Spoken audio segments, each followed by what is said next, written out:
Bahala na. 3 AM walang tulog.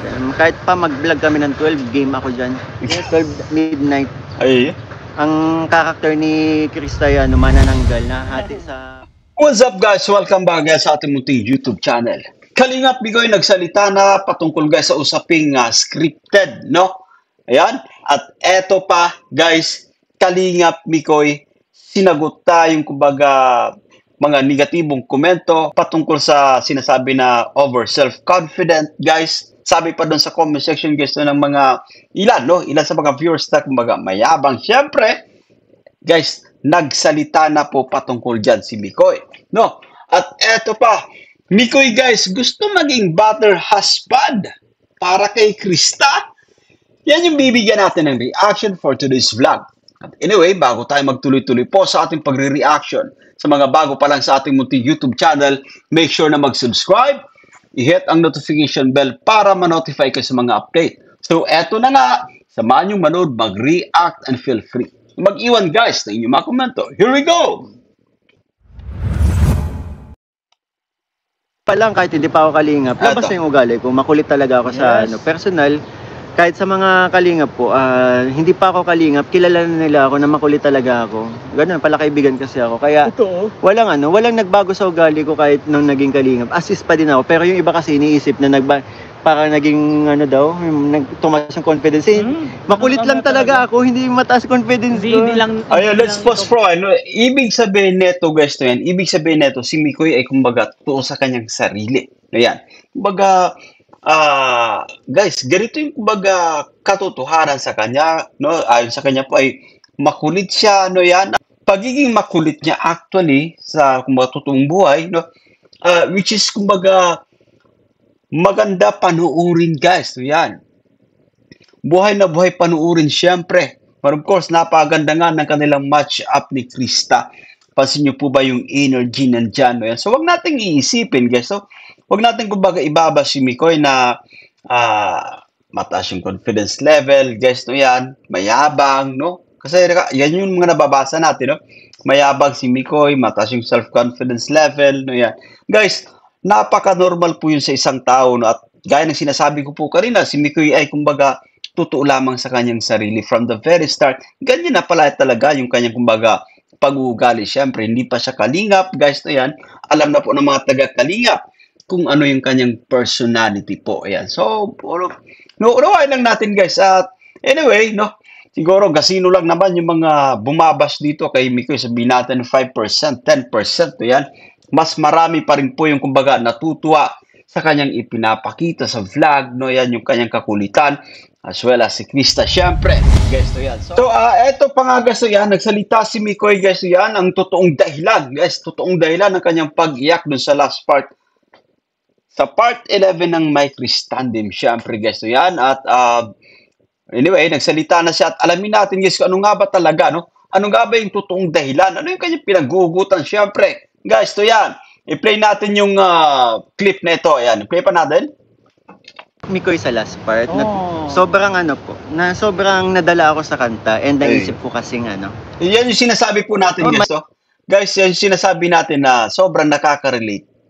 Yung mensahe ng kanta, yung lyrics ng kanta, no yan. No? Play pa natin, balik natin ng konti. Malungkot lang kasi hindi na magiging regular yung vlog namin dahil magiging busy na po. Sabi ko nga sa inyo, minahal na namin yung ginagawa namin. Ayun. So guys, so yan, at anyway, nabanggit naman natin ito doon sa ating kumbaga reaction sa part 11, no yan. Sabi ko po na talagang napapamahal na sa kanila yung ginagawa nila. At guys, hindi rin natin maitatanggi, no? And I think napakahalaga na ng bawat isa para sa kanila. No yan. Bahala na.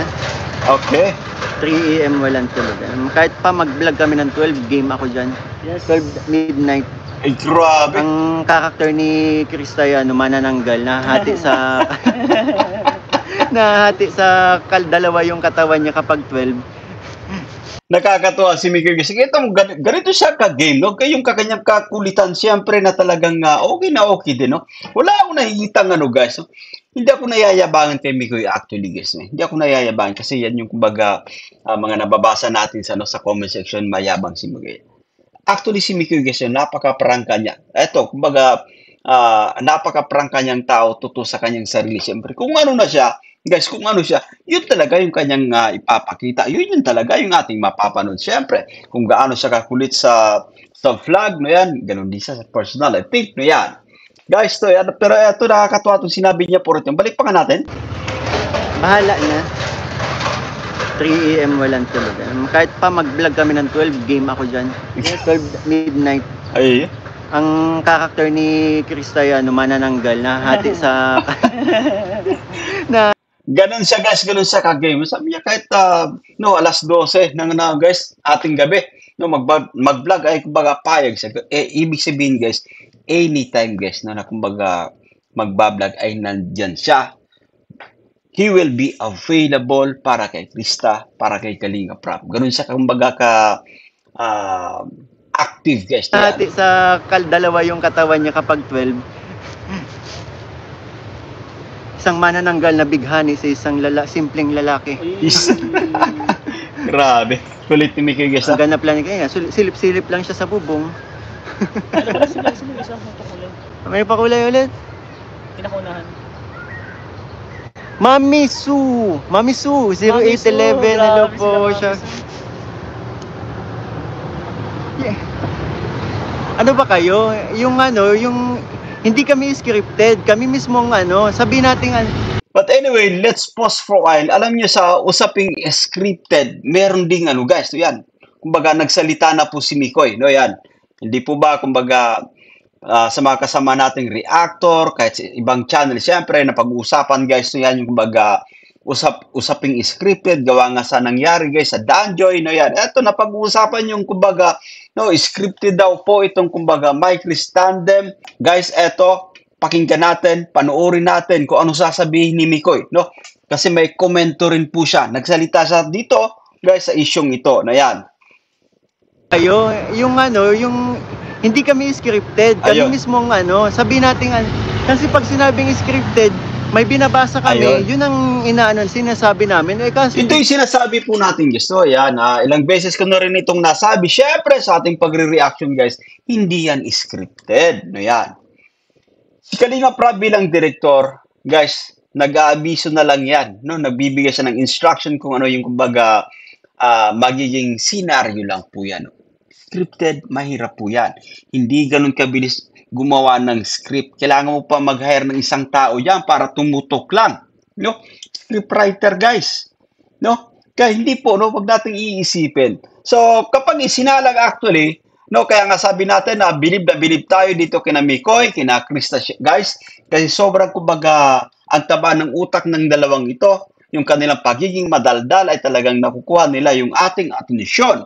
Ang dami nilang kumbaga nababanggit na kumbaga hugot guys na yan mula sa kanilang nararamdaman para sa isa't isa. Yan yung rason kung bakit napaka-effective nila guys na yan. So, wag nating iisipin na to guys, may script ito. Yan, no? Hindi yan scripted gaya ng sinabi ni Mikoy. May script. Kapag sinabing scripted, guys, binabasa, meron kang binabasa na sasabihin mo sa vlog. Tapos, yan, parang limitado yung timing, guys. Ito, lang to, no yan. Kapag sinabi ni Kalinga Prab, okay bro, okay Krista, ganito yung magiging sitwasyon, no? Magkwentuhan kayo dyan patungkol sa ganito. Yun lang yun, tapos na yun. Sila na, yung bahala dyan, no? Sila Mikoy at Krista na. Kaya nga nabanggit minsan ni Mikoy sa kanyang live na sabi niya, ang gusto niya, uupo na lang si Kalinga Prab, manunood sa kanila. No yan. Kumbaga, kapag sumalang sila sa camera, sila nang bahala sa kumbaga pag-uusapan, guys. No yan. So, kaya nga nakakatuwa. Hindi sila nauubusan, guys, ng kumbaga istorya ng kumbaga pinag-uusapan. At guys, yan. Magandang kumbaga material sa vlog. Alam mo yung isa sa napakagandang material na kumbaga napaka-effective lalo din sa pagpapakilig. Yung pinaghuhugutan mo guys ay mula sa totoong nararamdaman mo. Yan yung sekreto kung bakit napaka-effective din, no, ng mga love team ng tandem, no, especially itong My Chris Tandem guys. Sa muli, no, I don't believe na may script itong My Chris, yan. Kung meron man sigurong script guys ay kumbaga napaka konti lang siguro na yan. Sabi natin na 5% yan sa kabuuang istorya, no, guys. ayan lamang siguro pa yung pagbibigay ni Kalingap Rab ng instruction. Kung ano yung kumbaga pag-uusapan nila patungkol saan yung kanilang pag-uusapan, no? Yun lang po yan, guys, yan. Yan, kasi, no, ito, paulit-ulit na po tayo, guys. Hindi po ganun kabilis gumawa ng script, I swear. Bisan ako sumali na rin ako sa, ano, no? Sa actingan actually nung college tayo, guys, na yan. But yun yung merong script. Yan. Talagang sasabihin mo lang kung ano yung linya mo. Yun yung totoong scripted, guys. Yan. Merong pinapa-memorize sa amin dati na, eto, kasi kumbaga meron ako meron tayong kumbaga part, no? Naging nominee nga tayo, guys. No, hindi naman sa pagmamayabang, guys, naging nominee tayo sa Best Actor nung nasa college tayo, guys, no yan, no. Active tayo sa mga sa school activities ng ating kapanahunan, syempre. So meron kaming script na binabasa, no yan. Guys, yun yung tinatawag na kumbaga scripted, no yan. Alam mo kung ano sasabihin mo. No, may yung linya mo, guys, ay kumbaga alam na, guys. Dito, bahala na, guys, kung ano yung lumabas sa kanilang mga bibig, no yan. Yun lang po yun. Klipan natin. Ganun eh. Hindi po ganun. Ang sa amin po, paano ko ba explain? Binibigyan lang kami ng instruction Ayun. kung anong situation, kami na ang gumagawa. Meaning, Yeah. sa amin na po galing yung mga sinasabi namin. Ayun. Maliwanag na maliwanag po ba, guys, yan. Si Director Rob, nagbibigay lang ng instruction, no? So, bahala na mag-execute, no yan? Kung ano yung sasabihin nila, Mikoy, no yan? At of course, yung kanilang actingan. Siyempre, guys, sila na bahala doon. Yun, sobrang linaw, guys, yan, no? Kung meron mang script, napaka-konti siguro po, no yan? Pero overall, no, eto. Guys, overall, naniniwala ko yan. Tama yung sinasabi ni Mikoy, no yan. Na kumbaga sila na yung bahala kumbaga mag-usap, no yan. Basta, nagbibigay lang si Kalingap Rab kung ano yung magiging topic nyo. Ayan, play pa nga natin. Sir! Kaya hindi mo masasabing scripted po ang Yan. hindi masasabing scripted po 'yun kasi walang writer, wala si Yun, no? Tsaka ano pa yan, kasi kapag nag-hire ka pa ng writer, no? Ng, guys, another gastos po yan. Hindi po ba, no yan? And that's it for today, guys. So, nagustuhan nyo yung ating pagre-reaction for today's vlog. Ayan, sa mga bago pa lang sa ating munting YouTube channel, make sure na mag-subscribe, hit ang notification bell para ma-notify ka sa mga update. Ako po si Jason Albasan. Bye for now and God bless us all.